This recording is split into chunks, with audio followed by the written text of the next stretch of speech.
several holdouts coming into the OTAs. The NFL is doing its best job to bring back the Price is Right and making it relevant. Well, since Bob Barker was there, James Franklin is doing his best. Coach Clymer from Varsity Blues routine as well. He likes to step inside the trainer's room and make his own decisions because, he's a doctor as well. And Paul Skenes has had just about the hottest start, well, since he started dating Libby Dunn. I'm your host, Matthew Raridan, and this is Total Sports Talk Beyond the Lights.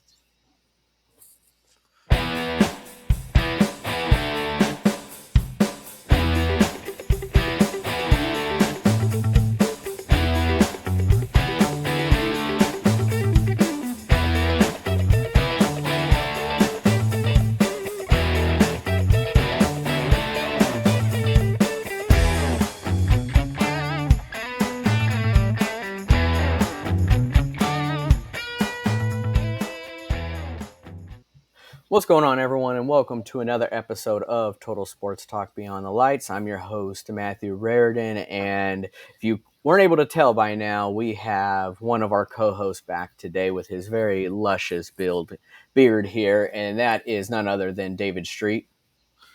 What's up, everybody? Feels good to be back with a working laptop and working AC. As you may notice, I'm now inside my house and not on the back porch, and I don't have to worry about cockroaches.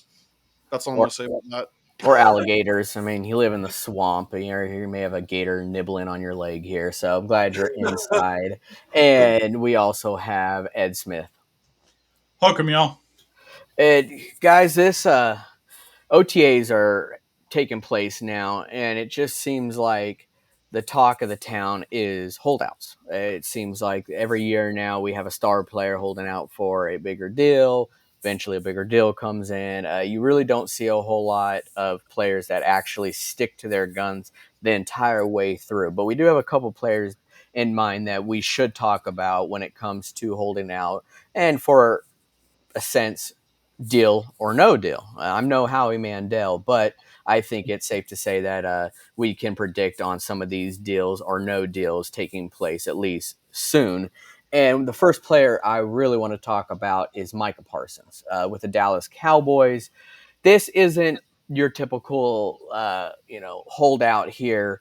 Micah Parsons is going to get his big deal. Micah Parsons has already established himself as one of the top edge rushers in a league that is filled with a lot of top edge rushers. And to have your name be up there close to the top just shows you the amount of practice you are putting in and week out. He is on a 5th-year option worth of $21.3 million, but he is labeled as a defensive end. And this is a very interesting topic here because there's a distinction between defensive end and linebacker, because if he was considered a linebacker, would have paid him $24 million. That's an extra $3 million. I don't know about you, but I know a guy named Antonio Brown that could use an extra $3 million right now. I know I could, but it seems like he needs a little bit more. But isn't it crazy, though, that when it comes to what you're labeled at position-wise does change that? I mean, Ed, that is a difference there. $3 million. Yeah, it really is. And the reason they could make that distinction is how many plays that he actually lines up as a DN versus as a linebacker back in coverage or in his certain responsibilities. So because he's more of an attacking style linebacker, he can line up as a D end as a replacement for the outside rush, which is what gives them the opportunity to maybe save that extra 2.7 million on his payroll, which, given that it's the 5th-year option, I would imagine they're trying to save their pennies as much as they possibly can before having to re-sign him, let alone everybody else on their roster that they think is so important to that team that they could not survive without them. And it is a large, it's a growing number of players that are falling into this category for the Cowboys. So, okay, so if I heard correctly, so Micah Parsons will get paid more as a linebacker than as a defensive end? Yes. Correct. That's funny because I seem to remember a time just recently when the defensive end position was considered to be the most valuable on defense.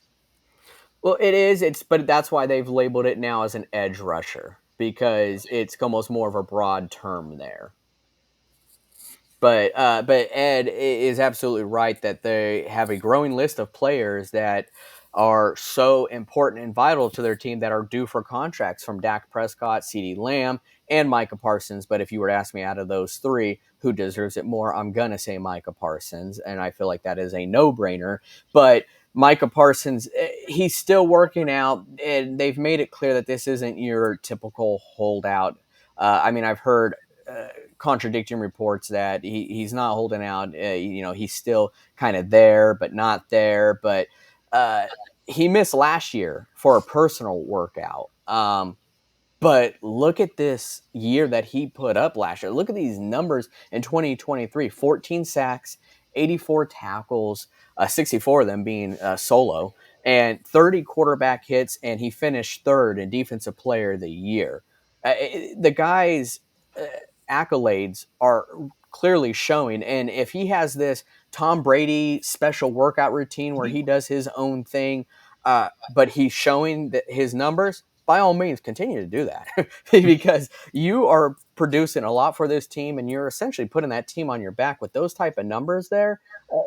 Not very few players can get better than that, unless your name's maybe Miles Garrett, T.J. Watt, and that is a really great list to be on. Yeah, and something that uh, gave me pause to think about a little earlier. We all know that the quarterback for the Dallas Cowboys is generally known as the toast of the town, the most popular guy. He's the high school quarterback. He's the most the most sought after person in that organization. But if you go back through the Cowboys' history, they have had a tremendous history of defensive players that have been basically the face of defense in the league. And Michael Parsons is just the latest version of that. David, would you agree with that? Yeah, absolutely. And you want to talk about, a guy who was the face of the Cowboys, defensively. Didn't they have some guy named, I don't know, Demarcus Lawrence? And where? And Oh, you go back, yeah. uh, Well, you get what I'm trying to say. yeah, and you go back further. You had Dion. You go back further than that. You had Jim Jeffcoat. You had Randy White. I Hmm. mean, the list goes on and on the further you go back. Yeah, it's And funny it's because go yeah, ahead. because like when you think of the Cowboys, I think most people think more about their offense, but they have had some studs on defense the years throughout their entire history.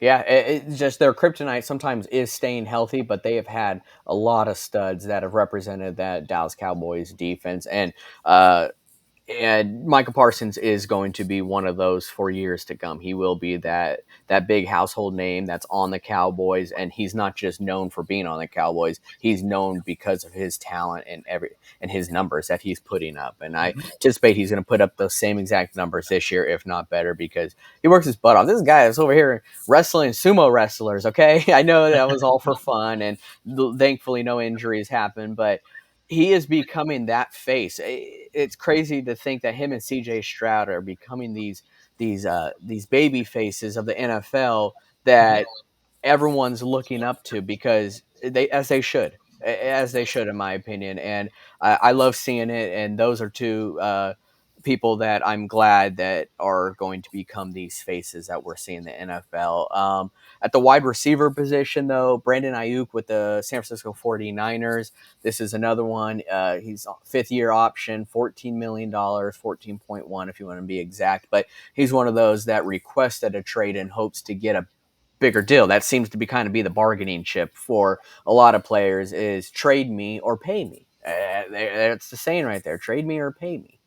Yeah, I mean, and I want to ask, I'm going to ask this question and direct it to you, Ed, because this actually kind of perplexes me a little bit. That okay, like Brandon Ayuk asked for a trade ultimately as a negotiating, tactic, but it's like why? But why wouldn't you? Why wouldn't you just sit out of organized team activities, meetings, and all that? Like I understand that head coaches all the time talk with other teams to negotiate more pay, but the head coach is not going to miss any team activities, whatsoever. All right. Like the wide receiver, well, like he shouldn't miss any team activities, but there's a difference between a wide receiver missing team activities and the head coach missing it. So, Ed, like, why would Ayuk just not instead, sit out of team activities? Because it's still sending the same message without without putting the 49ers through all of this unnecessary, I don't know, stuff for lack of better terminology. Well, it's the same as anybody that wants to hold out to get more money. Yes, you want to have an idea of what the offense is. He's been there 4 years. He knows what the offense is. He knows what his role in the offense is. He knows everything that he needs to know to do the job that he needs to do.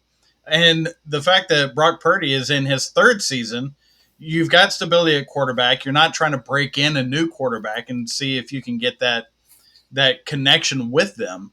So he already knows everything that he needs to.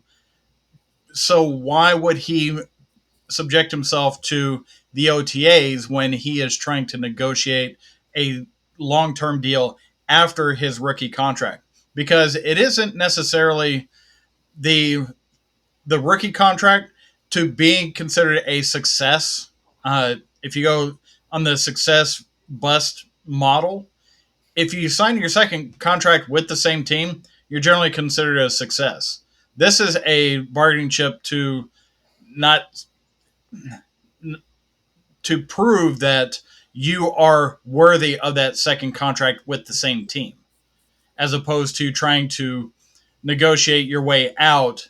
I don't think he's trying to negotiate his way out. I think he's trying to really get paid because that team is too good and they can reach too many heights, and he's part of it. You've got Debo, you've got CMC, you've got Kittle, uh, all on offense, and he helps take the top off the defense. I mean, last year he was able to get 7 touchdowns on 75 receptions. So 10% of his catches are in the end zone.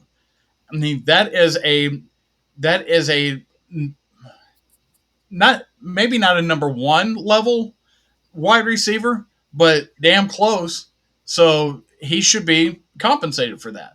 And I I have no qualms about him not attending an off-season workout when it's not really implementing anything. It's just making sure that you're in shape and you're connected to the team facility.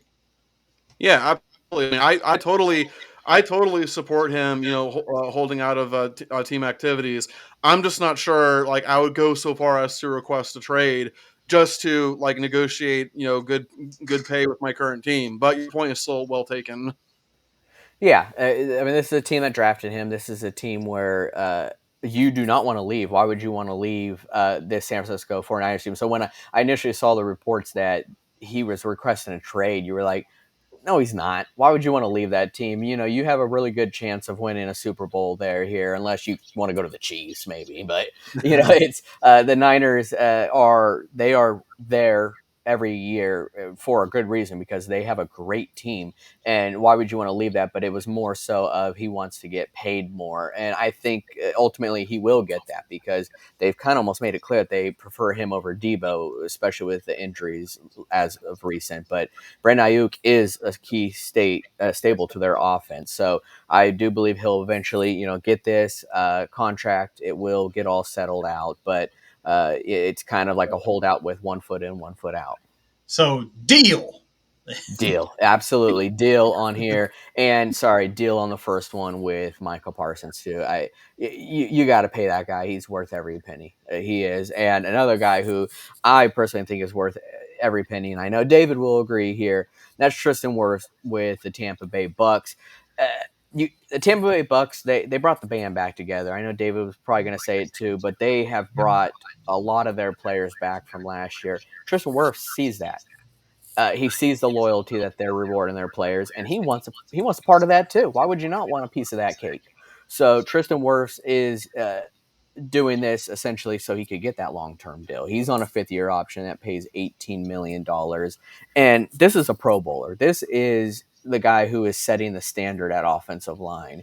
And he's done it already in his first several years in the NFL. And he's showing that he's going to do it the next several years, bearing no injuries, being healthy. And David, I want you to kind of take this here on why you feel that Tristan Wirfs ultimately will get this deal. Well, you bring up an interesting point about injuries, Matthew, because like from what I've read, apparently the reason why Tristan Wirfs has been holding out of OTAs is because he doesn't want to risk injury before signing a new deal, which is perfectly reasonable, perfectly understandable. Because if you suffer a major injury, like right up to the point when you're supposed to sign your new deal, your value goes down. So Wirfs is making a very smart business decision. And listen, Todd Bowles isn't worried. I don't think Jason Light is worried. Nobody on the Bucks is worried. We all know that Wirfs is going to sign a new deal and he's going to be a Buck for life. And Matthew, like Tristan Wirfs from start to finish has completely dominated at his position. I mean, 2 positions. He's played left tackle and right tackle. There were people who said, well, it was easy for him to, have a good rookie season when he had Tom Brady. No, listen, okay? I firmly believe that if the NFL gave a crap about, offensive linemen, I think Wirfs would have won offensive rookie of the year. Who won it that year? I think it was Herbert. I think Herbert was deserving as well. But when you look at who Wirfs look at the competition that Wirfs faced his rookie year. He faced guys like, Brian Burns of the Panthers, with the Panthers back then.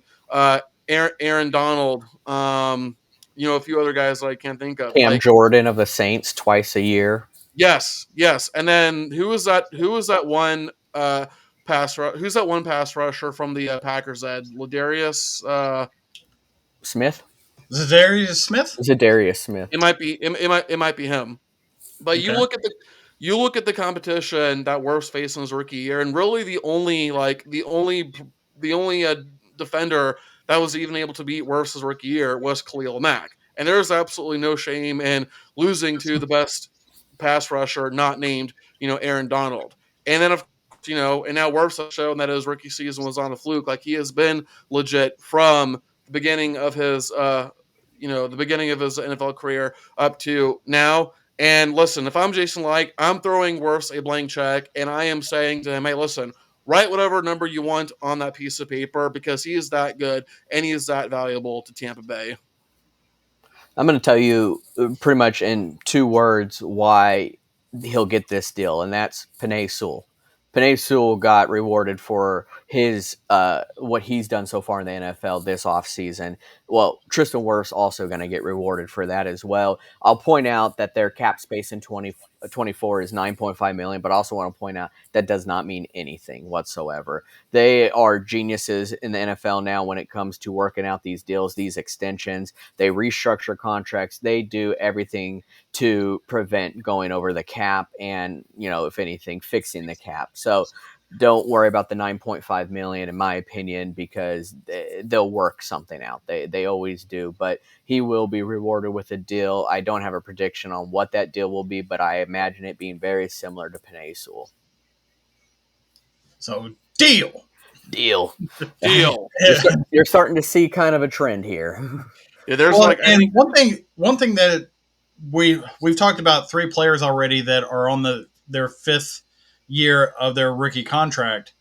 It is really looking like these owners that are not trying to jump too soon to sign that second contract and get the most out of them for the value that rookie contract has to offer.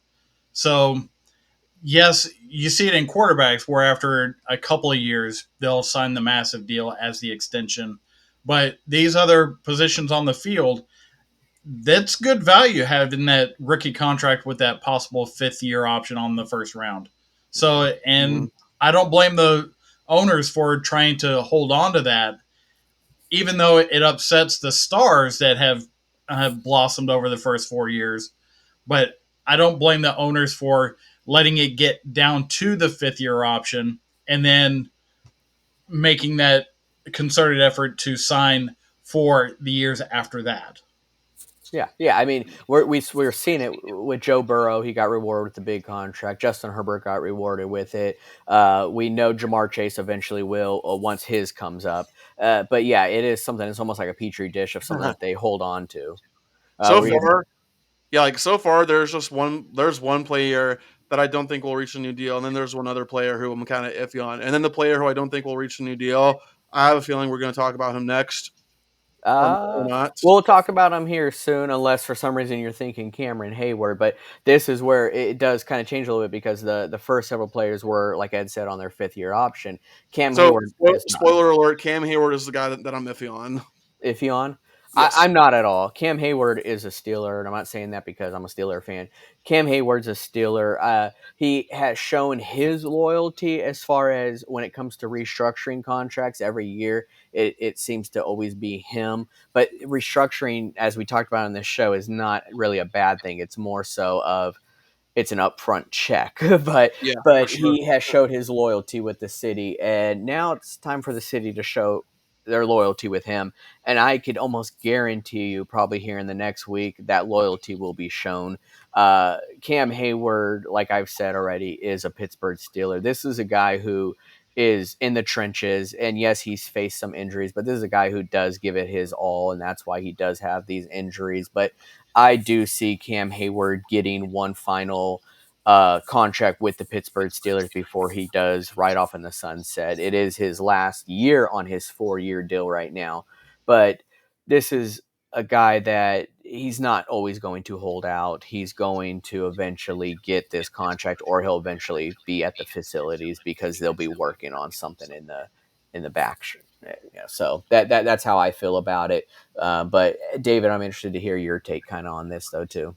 Yeah, I'm iffy on it because I can see the argument for and against giving him a new deal, and you pretty much just presented what I was going to say about why he deserves it. Because at the end of the day, it would just be about um, paying the guy because of his loyalty. It's about showing him the respect he deserves because of the loyalty that he's shown to your team and the city.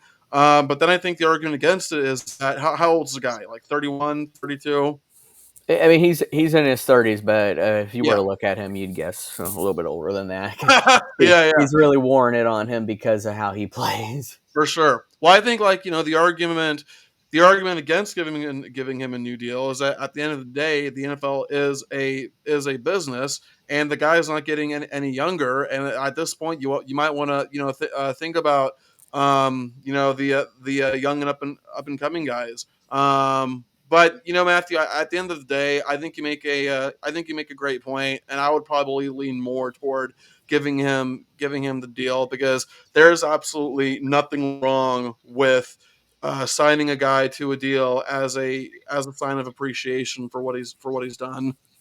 Yeah, and of note, the Steelers having their newer GM with Omar Khan. He has been doing it seems like all the right things. The city of Pittsburgh is very pleased with what he's been doing for the Steelers, and I do want that of note because I do think ultimately he will make things right with Cam Hayward. Everyone in that building, everyone in that city knows Cam Hayward is a Pittsburgh Steeler, and he'll be a Pittsburgh Steeler till the very end. And one point that I would like to say on Cameron Hayward is with the way he plays, he actually frees up some space for TJ to have the phenomenal numbers that he has. So it isn't like he's asking for a contract to be the star. He's asking for a contract to be the player that helps the star get where he's going. And when all that works together, you're talking about a phenomenal defense. And like we've talked about before, Pittsburgh has a phenomenal defense, and he's a big part of it because it takes bookends and not just the one side, not just the one lever uh, doing the dirty work.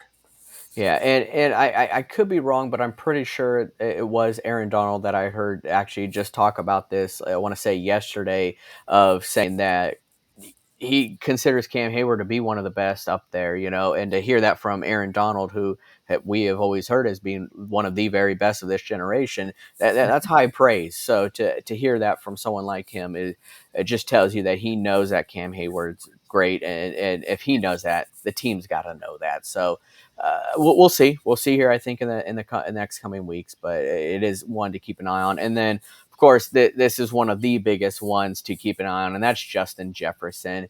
Wait, Uh, so yeah, deal on Hayward. deal. Cool. Yep. And this next one is Justin Jefferson, who we've heard about. It seems like for a couple years now. Justin Jefferson is top three in the NFL right now. Some groups will call him number one. Some will call him number two, but I say he's top three wide receiver in the NFL right now, and he's shown it every single year. Gosh, he had Kirk Cousins as his quarterback, and he still showed it. I mean, Justin Jefferson is that good, if that tells you anything. And I'm hearing that he's going to get a record deal. I saw that actually as soon as today, of him getting the biggest deal in the NFL for a wide receiver. And guys, he deserves it. I say that he Yeah. really does deserve it. He's on his 5th-year option as well, 20 million. There is a trend here, as you can see, but this is a guy who's going to deserve every penny. He's got a rookie quarterback there, or if you want to talk about Sam Darnold being there, but like I said, rookie deal. It's not big numbers. That's going to help free up some space to give him this contract that he deserves. Oh, And Ed, I want to turn this to you actually really quick. Justin Jefferson. Mhm. I'm just gonna ask you. You consider him top three, and if so, you consider him getting a top three contract. Absolutely, he deserves a top three contract. I mean, he made Kirk Cousins look relevant, and, and in fact, Kirk Cousins should pay half that contract to him uh, with his guaranteed money from Atlanta. So with Justin Jefferson, he has been so dynamic, and you you need a wide receiver that can help drag along a young quarterback like that. He's going to have to give up the idea of going to a Super Bowl within the next 2 to 3 years. But if he's willing to do that for the cash, then it's a it's a good deal for both sides. so okay. The Go ahead. Actually, no. You finish your point, Ed, then I'll say what I have to say. I was just going to say, uh, since it's if that's the case, it's a good deal for both sides because you're going to help develop the quarterback that's going to make you an even bigger star than you already are. Because they are going to be so comfortable with you that you are going to get the ball. No, one of those blindfolded chucks down the field. Oh, he's out there somewhere. One of those kinds of throws, and you better go get it. And that's what proves what a good receiver you are. Okay, so we're all in agreement here that Justin Jefferson clearly deserves to get a high paying contract. Mhm. Top three paid wide receiver. But unless I'm crazy, unless I'm mistaken, hasn't Justin Jefferson reportedly been unhappy in Minneapolis? I thought that's what that was. He is, but that was because of Kirk Cousins. Okay, fair enough. It was because of mid Cousins. I mean, for my money, I'm still taking Devonte Adams, but Justin Jefferson is right there neck and neck in my book. It's going to be tough because next year we're going to have the same conversation in regards to Jamar Chase. You guys agree? Yes. 100%. And so this is pretty much going to set the contract for Jamar Chase when Justin Jefferson gets this deal. And by the way, I'm telling you now, it's going to be a deal. He is going to pretty much set that standard for Jamar Chase come next year. So that's pretty much how I'm seeing it, how I'm gathering it. But Minnesota has a knack for being just a couple yards short of NFL records. We saw with Adrian Peterson being 6 yards short, and Justin Jefferson just 2 years ago was on that pace as well to setting the wide receiver receiving yards mark that year too. And he came up just short also, but he's a stud. and he deserves every penny that he's going to get. So I'm going to say deal. You guys in agreement with that also? 100%. I was going to say no deal, but I totally forgot to consider the fact that the reason why Jefferson was unhappy was because of Kirk Cousins, but Kirk Cousins is no longer there. So I will say yes, deal. Yep, and with the reports I've been seeing already today, I expect it to probably come here soon. They're already talking really high numbers, and if him and JJ McCarthy could get along, I think that's just going to solidify things there. So Do y'all see that connection? We got JJ and JJ. Jay Jettas, yep. J Um, J J J J J J J J. call, still, call JJ Wentworth. it's the only letters they need to know up there. It's just J's. So this next player I want to talk about here, I'm going to go on kind of a little bit of a rant or just talk about this, and that's T. Higgins. T. Higgins of the Cincinnati Bengals. T. Higgins for 2 straight years has really made his feelings for, I don't want to say Cincinnati, but he's just really made it clear that he would prefer to not only be paid or go elsewhere. He thinks he's a wide receiver one and deserves to get paid wide receiver one when everyone pretty much knows you're a wide receiver two. I think he is incredibly talented and he does bring a lot to a team, and he will be a great asset to any team because of his size and what he's able to do on the field. But this is where I think things get a little rocky. You got Joe Burrow as your quarterback, although Joe Burrow has trouble staying healthy. So there is a little bit of a stability issue there where we've talked about the stability with Brock Purdy being in San Francisco and Brandon Ayuk. This is a little different here because if Joe Burrow could stay healthy, Joe Burrow's top 3 quarterback in the NFL. Joe Burrow can't stay healthy. This Bengals team is not a top 3 team in the NFL. Uh, where T. Higgins has made his point clear is he's not showing up. He has yet to sign that franchise tag. You almost like Marvin Harrison has yet to sign that Fanatics deal. He just has made it clear that he does not plan on signing this franchise tag. He does not want to play under the franchise tag. He wants a deal or he wants to be traded. This is a player out of everyone here that I think really is going to stick to his guns. The Bengals did have a very similar situation 2 years ago when Jesse Bates was holding out. Ultimately, he gave in, played under the tag, and then left. I don't see T. Higgins playing a game for the Bengals this year unless he gets that extension. He wants to stay healthy. He does not want to get hurt. And he's just really made it clear that he doesn't want to really play there. I think Cincinnati should trade him because of everything that he's pretty much said and how he feels about his current situation. Will that happen? I don't know. They have yet to indicate anything. Everything's been hush hush as far as if they're going to give him a deal or if they're going to trade him. But this does kind of remind me, I have almost PTSD reminisce of Le'Veon Bell for the Pittsburgh Steelers. He stuck to his guns. He was not going to play under the franchise tag. Ultimately left in free agency, got this deal from the Jets, even though it wasn't what he was asking for. That's where I thought it was funny. He wanted $17 million a year from the Steelers, ended up getting $14 million a year from the Jets.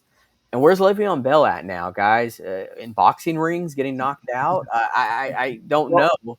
it's interesting that you mentioned Le'Veon Bell, Matthew, and correct me if I'm mistaken here, but didn't Bell like actually eventually express quite a bit of regret for how his time in Pittsburgh ended? Oh, he did it 2 months ago. I mean, he wishes he was back in Pittsburgh. He's made it clear. He's even been at the facility. That's how bad he wishes he was back. He regrets how he handled things. And that's where T. Higgins maybe should kind of take a page out of Le'Veon Bell's book. You learn sometimes from other people's mistakes. I'm all for sticking to your guns, but I think this is going to hurt T. Higgins in the long run because there has really yet to be a full success story when it comes to holding out in the NFL. Le'Veon Bell being one of them that he stuck to his guns and it ended up hurting him in the long run. So this is out of all of them, I think, one of the stories that you should really pay attention to because T. Higgins may have played his last game in a Bengals uniform last year. This is a situation that I refer to as the Alvin Harper syndrome. And for those that aren't aware, this was Alvin Harper was a wide receiver with the young Cowboys dynasty in the '90s. He was the second wide receiver, and he thought he was everything. He thought he was the reason why that offense was moving when they had Aikman, Emmitt Smith, and Michael Irvin. He thought he was just as important as those guys. Well, guess what?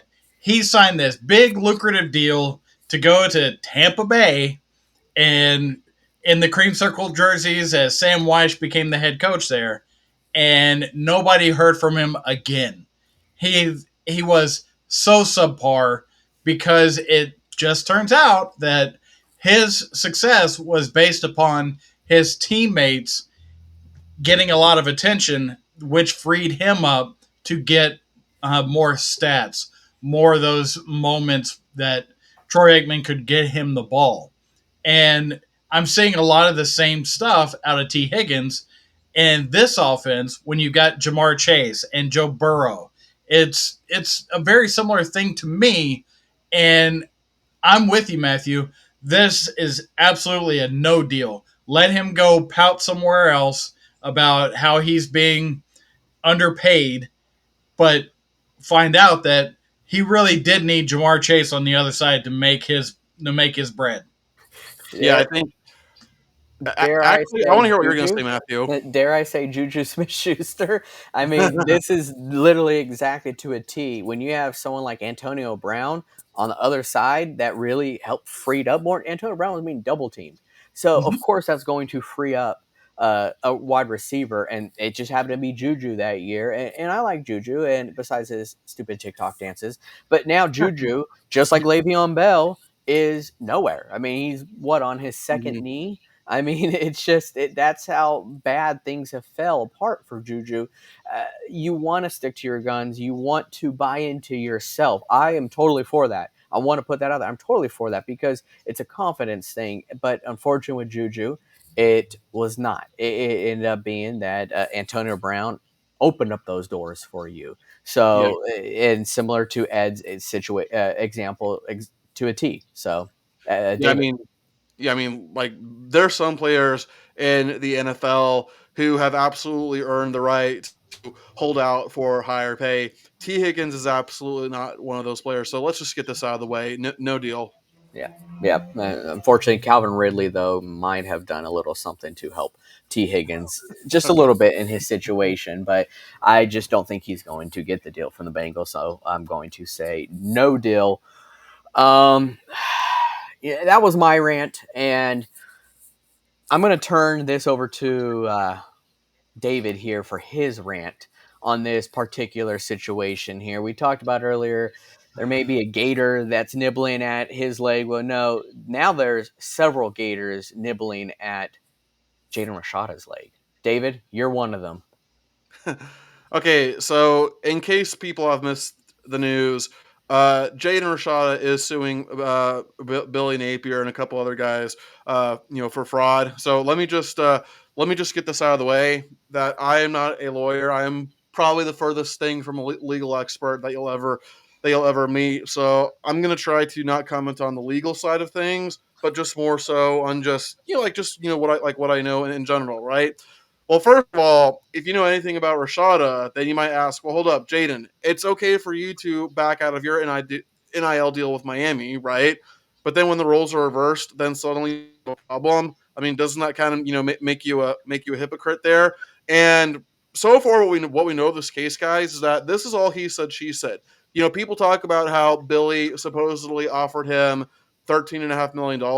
Well, the key word there is supposedly. There's no actual evidence that Billy even did this. And frankly, we're never going to know, right? Because it's either A, he never offered that much money, or B, it turns out that he did, but in hindsight, he realized how stupid it was, and he'll never want to even admit to a colossal mistake, right? Like that, right? So either way, it just seems kind of pointless to talk about. But listen, when I first saw this, I was initially pissed at Jaden, but the more, and trust me, you guys know, you read my text in the group chat, but I realize now that this is not necessarily Jaden's fault. I don't think he's entirely blameless, but I think this is more so the fault of the people in his circle giving him laughably, horrifically bad legal advice. Right? Like, listen, I don't know how old Jaden is. I'm assuming he's.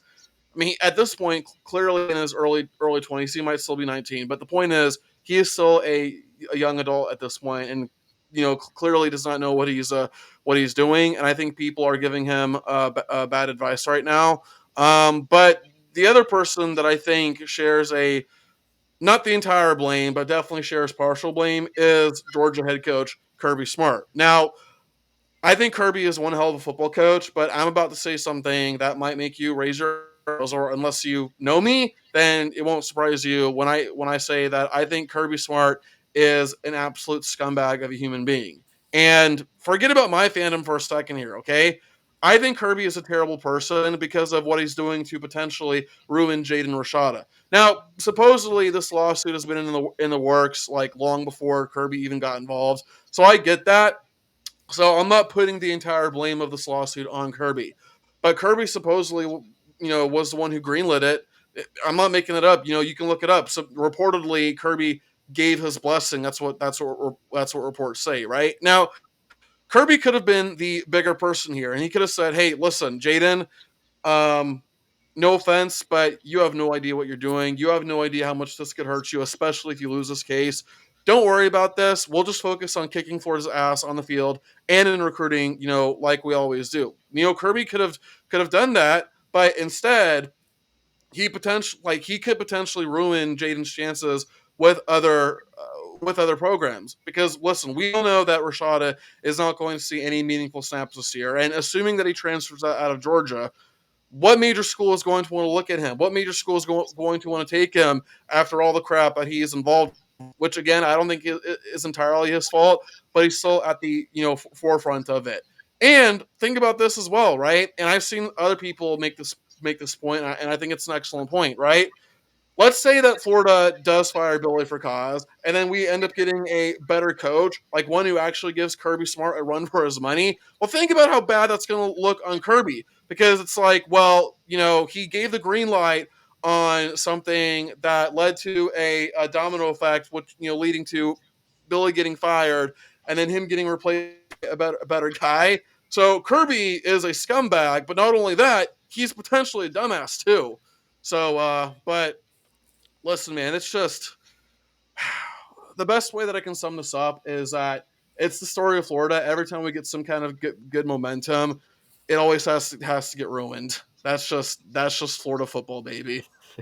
Yeah, it sounds like just living in the state of Florida. Everything seems sunny and sunshine, and then a hurricane comes out of nowhere and ruins it. Oh, But one last Perfect season, no playoff. right? One last point that I want to add, and it's a very important point too, is that like I said, supposedly this has been in the works for like about a year or so. Okay, and there's no way in hell that other parents, other recruits, didn't know about this, and yet nobody else seems to have a problem with Billy. Everybody else, well, maybe not everybody else, but a lot of other people, from my understanding, seem to be happy with their deals. They don't seem to have any issues, with Billy. But because one disgruntled player, who by the way is now on his third or fourth team, like because of that guy, now suddenly Billy's reputation is cooked. So yeah, I've got uh, more to say, but I'm just gonna keep it at that. I'll talk about this James Franklin Penn State situation here later. What I want to kind of piggyback on here with this situation with what's happening with Florida and Rashada is NIL in general. Talk about rolling out a plan or maybe acting out of impulse and not thinking anything through, because that's all we're seeing with NIL. I'm a big proponent to NIL because I do believe players should get paid their due, but none of this was thought out. None of this was written up or anything before it was rolled out. And it has been nothing but hot garbage. It has been a mess because what's happening now is just making things worse. It opens up a doorway for other players to sue. It opens up a doorway for universities to hold players accountable, vice versa. and it has become just too much. And now we're seeing with the NCAA settlements with NIL lawsuits. I mean, the NCAA is paying $2.7 billion over the next 10 years for back pay to players. Okay. All right. I get that, a back pay and all that. But what are the repercussions going to come from this, Ed? I actually really want you to talk more about this, because NIL, since it's been rolled out, has been nothing but an issue, right? Yeah, it really has been. It has been separating the haves and the have-nots. The chasm between the two is so much larger than what it was just 5 years ago.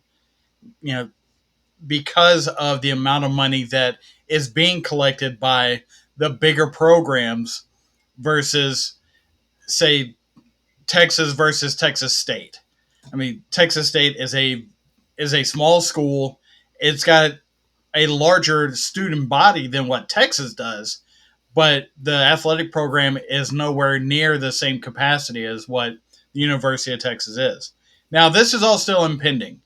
As of today, yesterday, I should say, the ACC actually has gone in with the Big 12 and what is mostly Pac 12, because they were Pac 12 when all these lawsuits came in. There were three lawsuits specifically that were all being put in front of the judge and being asked to be judged on simultaneously, because they're all uh, such a similar deal. So what they're basically settling on is, like you said, the $2.7 billion over the next 10 years. Where are they going to get that money? It's the NCAA that's paying this. They are going to get that money by holding back what they are giving to the schools so they could help pay for players up to, uh, going back to the year 2016. And that's all sports. That's not just football specific, but NIL, we all know it is. Because of We football. we talk about football a lot with NIL.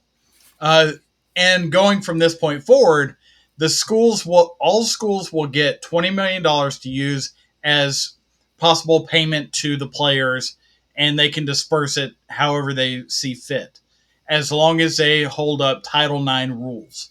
Which there's some murky water there that we're not going to get into today, but the the idea of it's a step in the right direction from the NCAA's perspective, and I think they are doing this settlement now so they do not have a worse penalty later.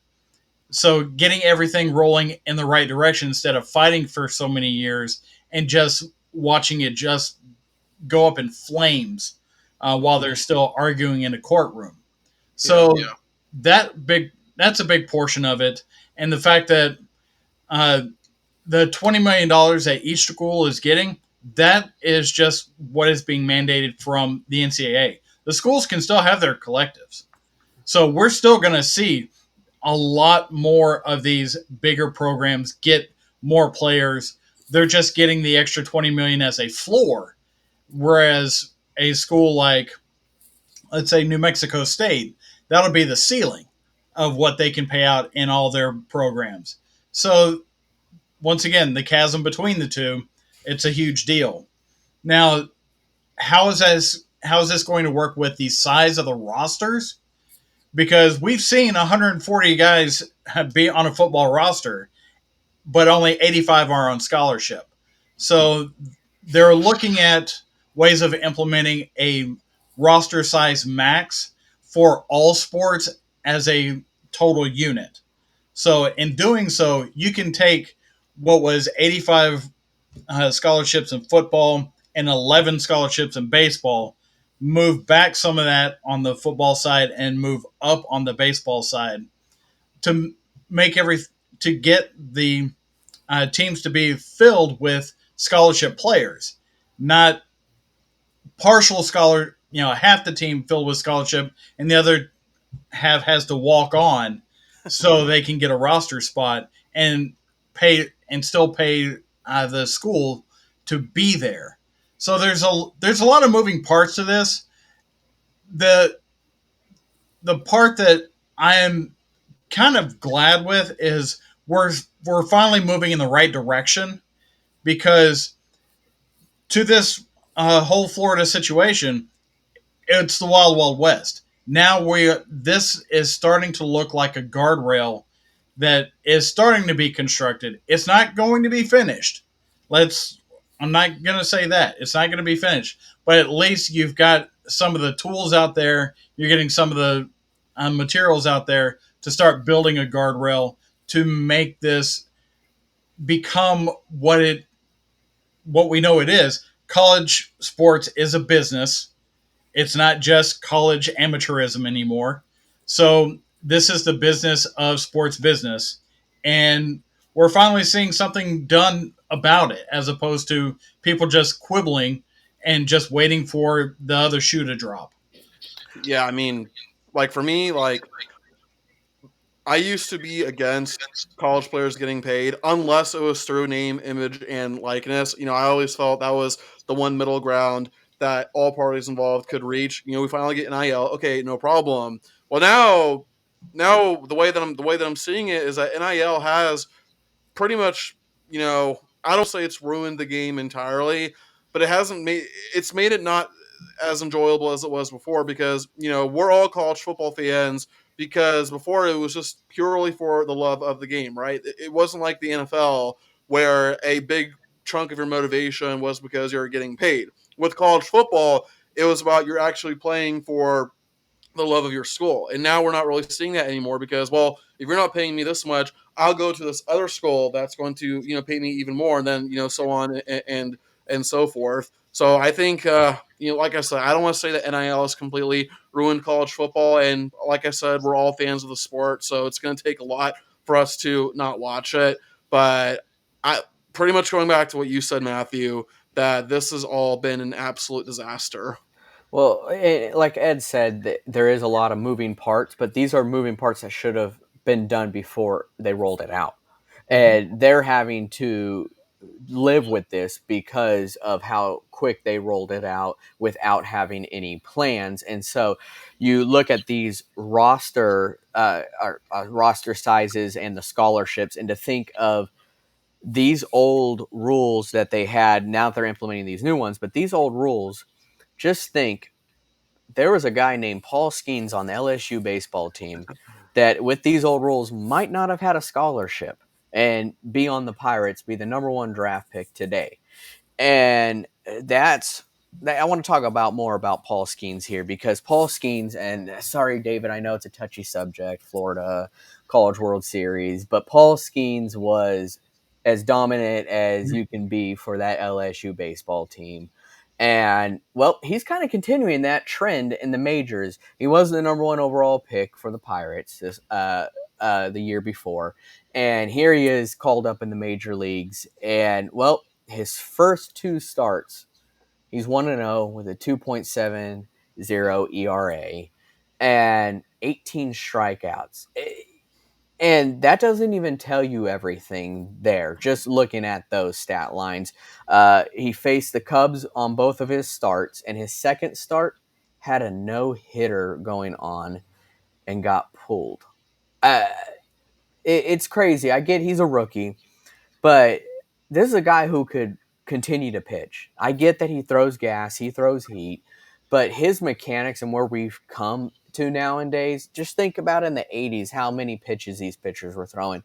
And you really think that nowadays they can't do that still, if not more, especially with technology, all the different exercises? Well, Paul Skenes is part of that exception. He could have pitched more, and he got done dirty here by pulling him from a no-no. Well, Ed, well, David, you can say something, but I want Ed, because I know Ed's got something to say here on this one. you can go first, Ed. I'll go after you. Okay. So you're absolutely right. In the 80s, you would never see this. And because these pitchers, they weren't going so max effort that they were overthrowing their own bodies. So that was a big part of it. At that point, 96 miles an hour was considered straight gas. Now we're talking Skenes is going up there and warming up at 96.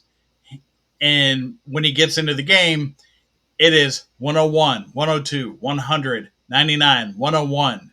Just time after time after time. And it's easy mechanical gas. Now, there are two names that come to mind with this situation that it's kind of the two sides of this coin in my mind. One is Kerry Wood. Kerry Wood was a flame throwing kid from Houston that played for the Cubs in the early 2000s and pitched possibly the best game that has ever been pitched in Major League Baseball history. I will, and it was against my Astros, so I've seen every pitch of that game.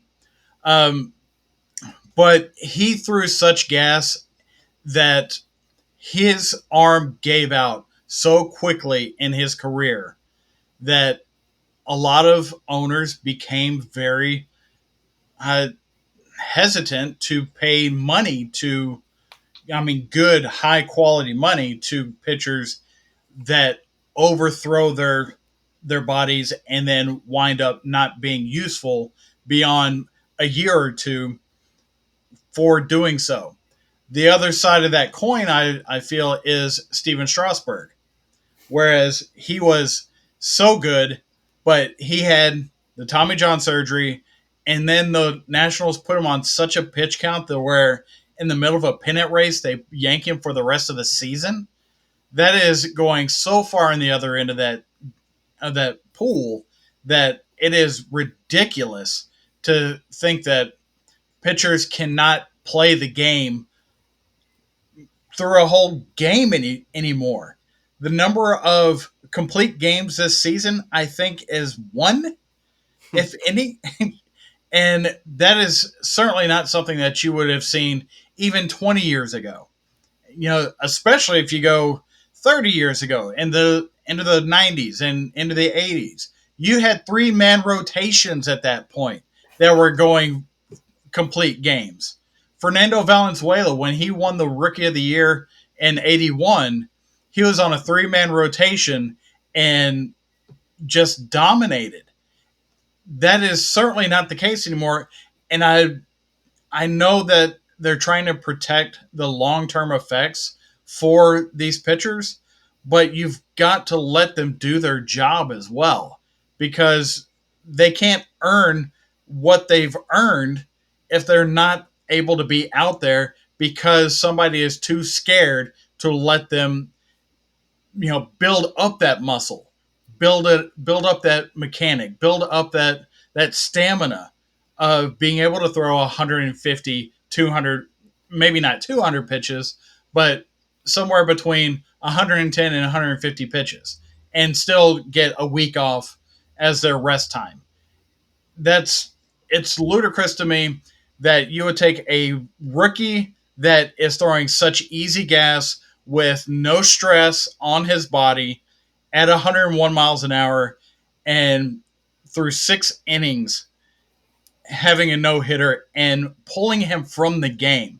I understand uh, if he's starting to feel discomfort and he has to get pulled out because he's worried, but he wasn't asking that. This was from on high going, no, he threw 99 pitches. We can't have him throw 100. Then what are you doing here? Just not let him throw it all. Why don't we just all go to robot pitchers and be done with it? Put him on a tee, for God's sakes.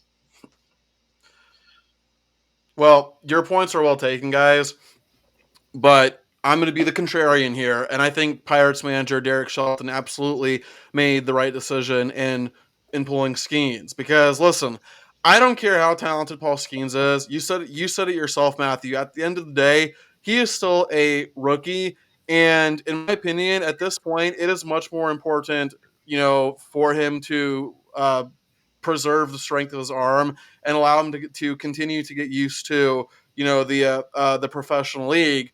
And Ed, to your point, you mentioned how Paul Skenes never complained about how he was tired. Well, or worn out or whatever. But that's just the mentality of athletes. Like most athletes could literally have all their limbs chopped off and they would still say, "Nah, coach, I'm good to go." Okay. Athletes don't know everything, right? Now, listen, if toward the end of the season, or heck, even just like just going into next season, if Derek Shelton is still holding Paul Skenes back, yes, then we can have the conversation of, okay, well, you have a number one pick. Why are you still pulling him after he's only throwing a certain amount of innings? Like if he's still doing that going into the second season or the end of this season, then we can have that conversation. But right now, I don't see any issue whatsoever with the manager, pulling Skenes, because getting a no hitter is cool and all. We all agree with that.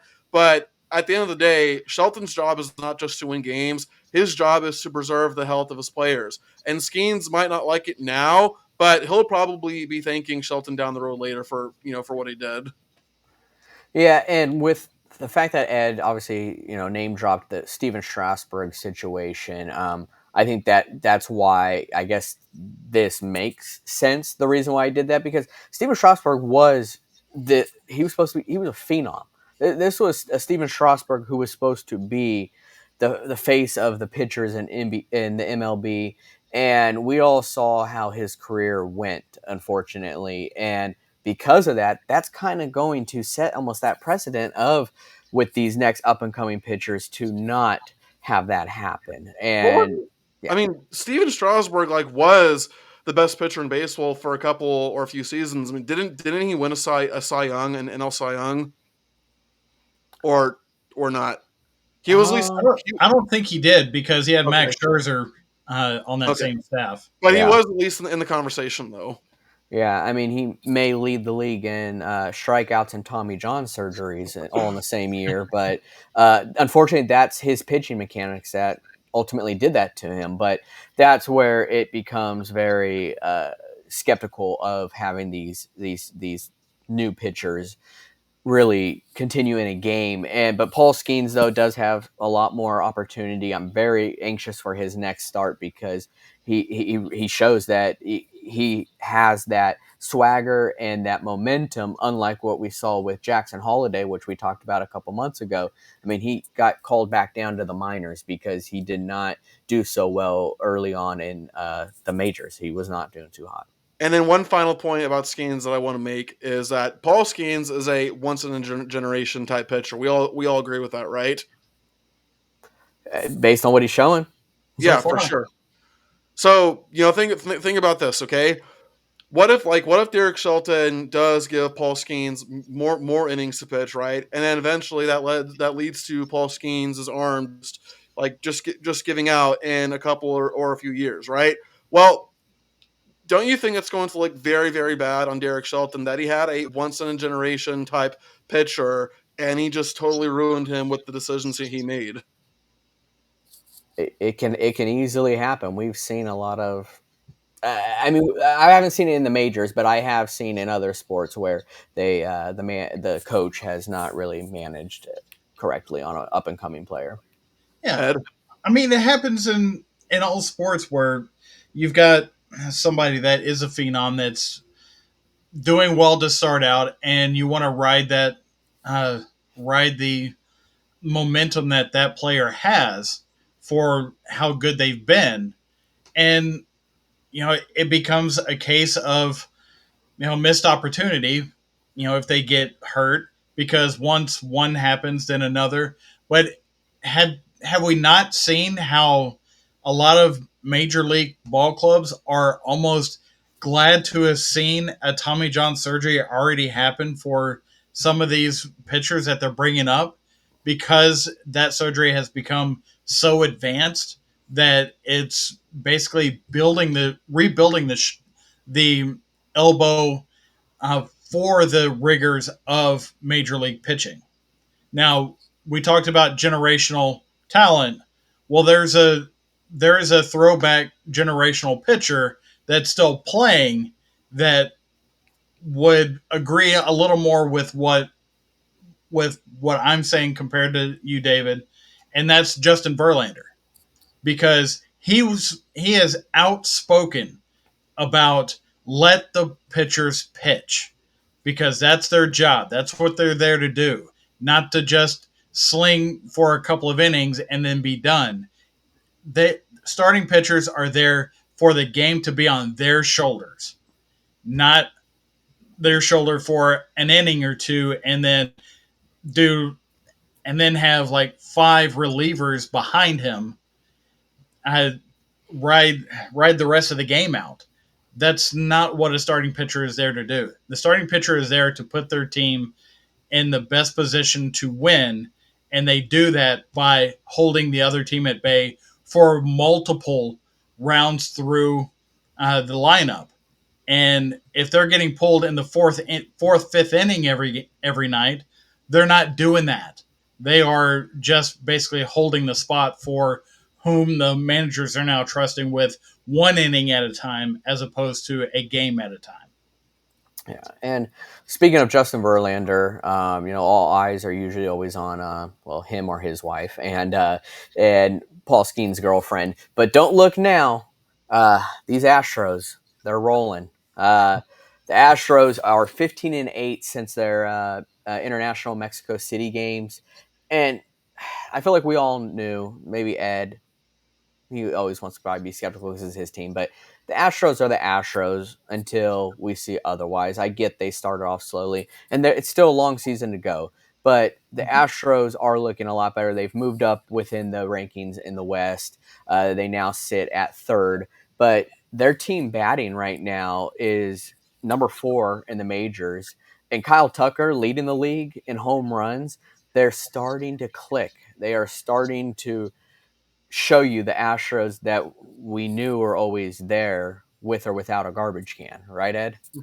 Absolutely. And they are at this point starting to hit beyond what the pitching staff is giving them. Through the first portion of the season, they weren't doing that. But since they had that trip down to Mexico City, it was almost like a team bonding experience. And they came back and they've played a series against the Yankees, against the Guardians, they swept the A's, who was above them in the standings at the time, and really pulled themselves to within 5.5 of the division leading Mariners. That, and we're still in May. Let's remember, we're still in May. That is another 4 months of ball games to go through, and keeping this up, because Kyle Tucker is not really meant to be the biggest bat in that lineup. He, but he has almost twice as many home runs as Altuve and Yordan Alvarez. So that is an amazing thing. He's getting calls for MVP at home because, of course, he's called King Tucker at home. It's a whole big thing in the juice box, but the pitching still has not come around totally, but it has gotten a little bit better. They're not losing as many blown, those blown save games. They're not losing as many games in the later innings. So the fact that they're able to stick with it and not be completely out of ball games by the time they get to that last at bat, then the offense can help carry them over the finish line. And I'm excited to see where we're at the All-Star game with this same trajectory going on. The Washington Nationals in 2019, when they won their only World Series, were 19-31 at one point. And despite being how many was that, 12? Yeah, despite being 12 games under 500 at one point, they were able to turn things around and win the whole thing. Well, I think we would all agree that the Astros are probably more talented than that Nationals team was. I mean, talent was never the issue with the Astros. I think they always had the roster to turn things around. So, and I'm not saying the Astros are going to win the World Series, but if I am the Astros, I will look at the Nationals as inspiration, as a team that got off to a horrifically bad start, but was able to turn things around eventually. And me and Ed talked about this last night. Almost you could use it as an example or analogy, but the Astros are kind of like right now the Pacers of the NBA, where their offense, their team batting is number 4 in the MLB, but their pitching is where they lack. Their defense, I say defense because of the Pacers, but number 28 in the MLB. So if their pitching gets better, and we'll see obviously what happens with Verlander, but this is a team to look for, of course, come a late regular season to postseason run. By the way, it is funny that I mentioned the Nationals because who did they beat in their only World Series title? The Astros. Sorry, Ed. Yeah, how the All right, tables all have. right, all right. We'll settle this when Florida comes to Austin. Hey, listen, okay. The last thing I'll add is that I think you can make an argument that Astros, like if that Astros team had won it all, they would have been one of the greatest MLB teams of all time. Like that team's numbers was stupid good, stupid Yes. good. Yeah, it's you look at like the Warriors who set the record, or the Patriots who were undefeated and then lost it at the end. This Astros team was by far a very talented team. Was just like you said, the numbers were outstanding. But speaking of numbers, And given the choice, I'm glad that we beat the Phillies more than the Nationals. yeah. Well, speaking of Phillies and speaking of numbers, there are 5 teams right now that are on pace for 100 or plus wins, and the Phillies are one of them, as they have the best record in the MLB at 35-14 right now. But of course, you have the Dodgers up there, 33-18. Yankees, which was this is a shocker because of how they played last year, 33-17. The Orioles, that's not a shocker, at 29-16, and Cleveland 32-17. Really quiet team right now is Cleveland, but they've done great the entire year. Uh, Out of those 5 teams, who finishes with the best record? David, I know if you want to stick to your guns with the Dodgers setting a record, I still stick by that for you. But who do you guys think out of those 5 teams will continue to do it? Well, I mean, the Dodgers could still win 117 games, but as Ed pointed out before the show started, like that's statistically not looking very possible. But even if the Dodgers don't win 117 games, I think they're still going to end up with the best record, Matthew. And then also, I will say that I think out of all those 5 teams, I think the teams that end up with 100 plus wins are the Dodgers, obviously, the Orioles, and the Phillies. And then I think the Guardians and the Yankees will get 90 plus or 95 plus wins.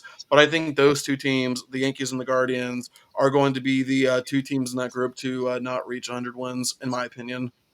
I'm still trying to figure out who this Guardians team is you're talking about. I know the Yeah. Indians in Cleveland, but The I don't Guardians know of the the Guardians. Galaxy, right? The Yeah, Cleveland Guardians of the Galaxy. out of this world, I guess. But what I like about this list, and not because I'm a fan of them, is I like that the Yankees are there because I'm really intrigued in this AL East matchup come the end of the year between the Orioles and the Yankees. I saw such an interesting fact earlier that the Orioles just got swept for the first time in 105 or 106 series. It's Oh, been that long since they've been swept. I don't know why, but I thought you were going to say like 106 seasons. Like Yeah, that's no way that's true. but this is an Orioles team that we've talked about is clearly on the up. They are rising in the MLB amongst the best. And last year they won the division. Well, this year the Yankees are actually showing, as of now, that they will give them that competition as they do lead the AL East. So that is a matchup to really keep an eye on throughout the rest of the season. If any of them get 100 plus wins and who finishes on top. I'm going to be a little bit contrarian from you, David, and that's to say that Baltimore is going to have the best record. And part of the reason I say that is iron sharpens iron. So because you have the Orioles and the Yankees on this list, you're going to see them try and outdo each other to the very end. Now the other team that is possible in that scenario is the Phillies because they've got the Braves right there nipping at them, right on their heels, and they're going to go back and forth over the summer in both of those cases. So Baltimore, I think, is going to be the number one team. The Dodgers are already running away with the AL West. So they'll just run and hide and just play their games, and they're done. They're good. Until it's time to get to the playoffs, and then they'll go home. Just like they always do. Thanks, Dave Roberts. Uh, so for the teams that I think will hit 100, yes, I'm with you. The Dodgers will make it. I think the Phillies make it, and I think Baltimore makes it. I think that the Yankees are going to get exposed down the stretch for their pitching more so than their offense. As much as they want to have their offense basically make up for the lack of pitching depth that they've had.